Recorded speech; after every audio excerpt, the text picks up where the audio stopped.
सोचिए, एक ऐसी नगरी जो समुद्र के अंदर बस गई हो, एक ऐसी कहानी जो इतिहास और धर्म के बीच उलझी हुई हो, और सबसे बड़ी बात, एक ऐसा सबूत जो आज भी लोगों के होश उड़ा सकता है। क्या द्वारका सिर्फ एक कहानी है, या सच में ये शहर समुद्र के अंदर बसा था?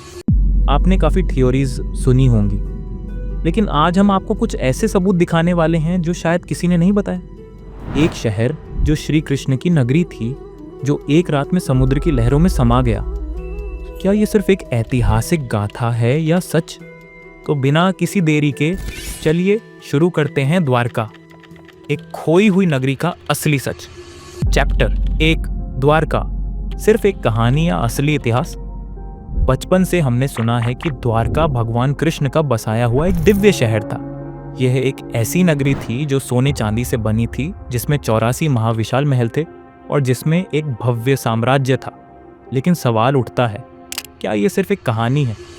नहीं, क्योंकि जितना हमने महाभारत में पढ़ा है, उतनी ही सच्चाई हमें विज्ञान और आर्कियोलॉजी में भी मिलती है। 1999 में Indian national institute of oceanography के वैज्ञानिकों ने अरब सागर के अंदर एक खोज की। उन्होंने सोनार स्कैनिंग का इस्तेमाल किया और जो देखा उसने दुनिया भर के इतिहासकारों को हिला दिया।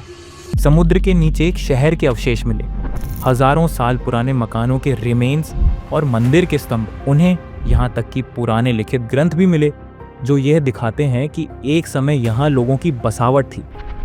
तो फिर सवाल ये है, क्या द्वारका सच में एक ऐतिहासिक नगरी थी जो समुद्र में डूब गई? अगर हाँ, तो ये डूबी कैसे? और यही हम अगले चैप्टर में समझेंगे। चैप्टर 2, द्वारका के डूबने की सच्चाई, साइंस वर्सेस मिथोलॉजी। क्या यह बस एक मिथ है या सच्चाई? अगर यह सिर्फ एक कहानी होती तो समुद्र के अंदर ये हिस्टोरिकल अवशेष कैसे मिले? 1999 में जो आर्कियोलॉजिकल एक्सपीडिशन चला था, उसमें सोनार टेक्नोलॉजी से एक पूरा शहर समुद्र के नीचे दिखाई दिया। इससे पहले भी 1983 और 1993 के बीच डॉक्टर SR राव जैसे प्रमुख आर्कियोलॉजिस्ट ने यहाँ खुदाइयाँ करवाई थी, जिसमें 6 पुराने बस्तियों के अवशेष मिले। ये बस्तियाँ 7000 साल पुरानी हो सकती है। अगर आपको लगता है कि इतना ही सबूत काफ़ी है, तो रुकिए, अभी तक हमने सिर्फ समुद्री एक्सकेवेशन और कुछ हिस्टोरिकल रिकॉर्ड्स देखे हैं। लेकिन अब एक और ऐसा चैप्टर है जो द्वारका के रहस्य को और गहरा बना देता है। चैप्टर 3, पुराने ग्रंथों का रहस्य। क्या महाभारत सच बताता है? अब तक हमने आर्कियोलॉजिकल एक्सकेवेशंस और साइंटिफिक एविडेंस देखा, लेकिन एक और सबसे महत्वपूर्ण सोर्स है, पुराने ग्रंथ। चलो इसे डिटेल में समझते हैं। महाभारत के अनुशासन पर्व और सभा पर्व में द्वारका की एक एडवांस्ड सिटी होने की बात लिखी गई है। भगवान कृष्ण ने समुद्र देवता से 12 योजन 74 किलोमीटर जगह मांगी और एक भव्य शहर बसाया, लेकिन महाभारत के अंत तक यह शहर समुद्र में डूब गया। Chapter 4, scientific interpretations. ये कहानी कितनी सच है? 1, आर्कियोलॉजिकल एविडेंस। मरीन आर्कियोलॉजिस्ट ने गुजरात के समुद्र के नीचे पुराने ढांचे और पत्थरों के खंडहर खोजे हैं जो किसी प्राचीन शहर का हिस्सा लगते हैं। 2, natural disasters and climate change.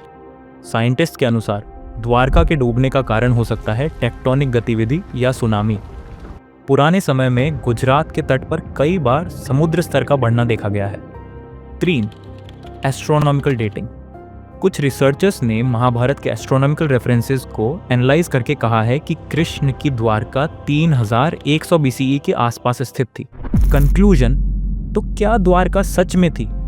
ये अब भी एक रहस्य बना हुआ है। एक तरफ सबूत और विज्ञान हमें कुछ प्रमाण देते हैं, तो दूसरी तरफ इतिहास और धार्मिक बिलीव इसे और गहरा बना देते हैं। अंत में सवाल ये है, क्या द्वारका एक ऐतिहासिक शहर था जो समुद्र में डूब गया, या फिर ये एक धार्मिक और स्पिरिचुअल कहानी है जो हजारों सालों से सुनाई जा रही है?